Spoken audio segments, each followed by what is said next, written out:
Dios les bendiga, hermanos, buen día.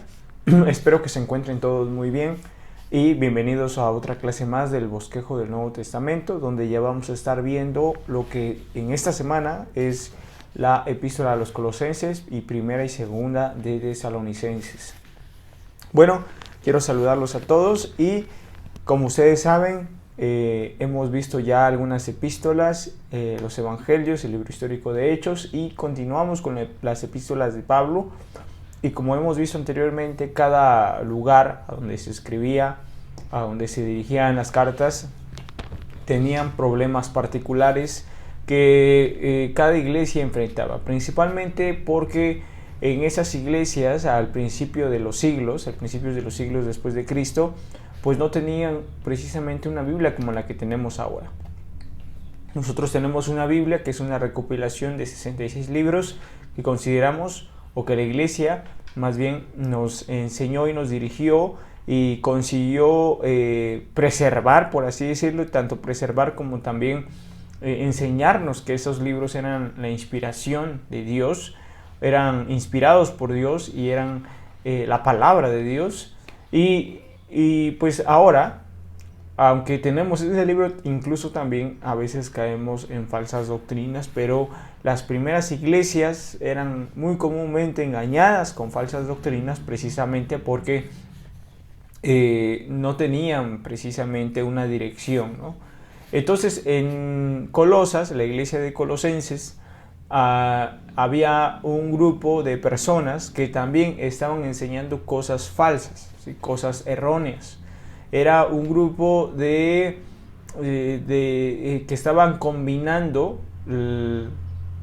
la doctrina judía con ideas paganas, con filosofía pagana, ¿sí? Entonces no era solamente ahora la cuestión del legalismo, que era en el aspecto de los judíos, de guardar la ley y todo lo demás, sino más bien que ahora era una mezcla de filosofía pagana.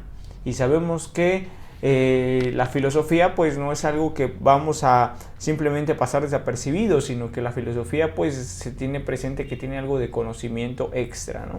Entonces pasa el tiempo y el problema aquí con los colosenses fue precisamente eso, esta mezcolanza de estas dos ideas, tanto de los judíos como los filósofos paganos. Posteriormente, después de Pablo, después ya que Pablo parte con el Señor, muere, conocimos que estas prácticas venían de una secta llamada gnosticismo, y el gnosticismo quiere decir el conocimiento, y estas personas creían precisamente que la materia era mala, y Colosenses precisamente Pablo lo escribe con el fin de refutar a estas personas. ¿Cuál era el pensamiento de estas personas? Bueno, les voy a explicar rápidamente. El pensamiento de estas personas es que Dios era completamente santo y la materia es mala, ¿sí? Por lo tanto, Dios en su santidad no tenía o no podía tener ningún tipo de relación con la materia porque era mala. Entonces, por esta parte, se creó y se pensó esta idea precisamente de que había ciertos ángeles, como si hubiera seres que a través de que Dios era santo y que había otro tipo de seres que eran los ángeles que no eran tan santos. Entonces era como un tipo de escalera, ¿sí? Un tipo de escalera que precisamente estaba Dios, entonces había un ángel que no era tan santo como Dios, y luego había otro ángel que no era tan santo como el otro ángel, y así sucesivamente hacia abajo, hasta llegar al tiempo o hasta llegar a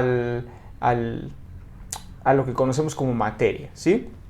Entonces, digamos que Dios estaba hasta arriba en la santidad, en lo supremo, y no podía tener ningún contacto con el hombre, pero el hombre, la única forma en la que podía tener contacto era a través de los ángeles. Es como si una persona fuera a un ángel y ese ángel fuera a otro ángel, así hasta llegar hacia Dios, ¿sí? Porque ellos tenían en cuenta este pensamiento de que las personas, al estar en un cuerpo de materia, no podían tener una relación con Dios porque eran malas, ¿sí?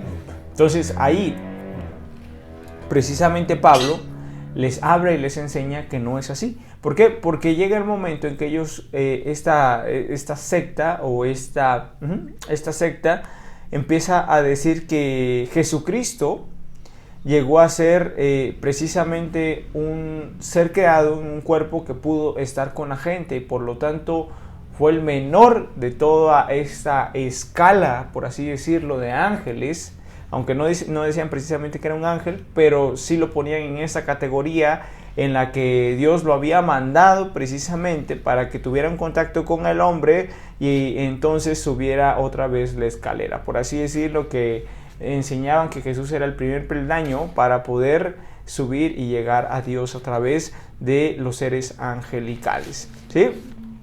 Entonces Pablo viene a desmentir todo esto. ¿Por qué? Porque ya estaban en contra, su pensamiento ya estaba totalmente en contra de lo que conocemos realmente como la doctrina cristiana. Y precisamente Pablo empieza a hablar acerca de esto, de que los ángeles no son mediadores. Empieza a hablar precisamente de la eternidad de Dios y de la eternidad del Hijo, y empieza a desarrollar que todas las cosas fueron creadas por medio de Jesús y que Él es el principio de todas las cosas. Entonces, cuando nos damos cuenta que Pablo escribe esto para los colosenses, es precisamente para corregir esta doctrina y para enseñar que Jesús está por encima, que Él es el primogénito, que Él es como dice la Escritura en Colosenses capítulo 1, ¿no? Que Él es el origen de todas las cosas, el primogénito de toda la creación.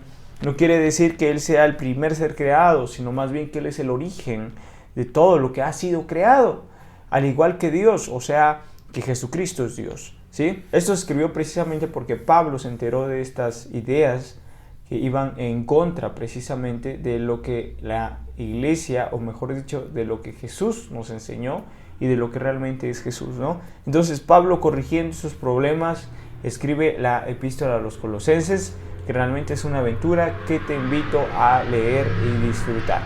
Entonces, esto ha sido todo por hoy, hermanos. En la asesoría vamos a estar observando lo que es Primera de Tesalonicenses y la relación que hay en cuanto a la vida cristiana y la profecía en Primera de Tesalonicenses. Gracias por tu atención, hermano. Nos vemos pronto.